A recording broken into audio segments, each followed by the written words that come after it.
The variety of units that we work on, the equipment that we work on, from the rooftops to the chillers to a basement, there's so much different variety compared to things I've done in the past that it's really challenging and engaging. First off, we made contact with the customer, right? They're kind of our touch base. They're the affected person. So if they have a unit that's not running or a unit that you're gonna make not run for maintenance purposes, that's the conversation that you gotta have first. Find out as much information about the unit as you can. What model am I working on? What tonnage? What's the serial number? Do I have any background information? Have we worked on this equipment before? A lot of things that we work on: drives, condenser fans, compressors, electronic motors. They all have specific details that you need to kind of know in order to work on that. And so you just take your time to kind of understand, this is what I need to do step by step.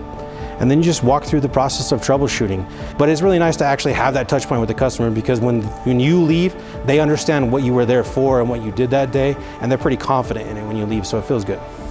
There's a huge difference in the amount of knowledge that I feel comfortable with.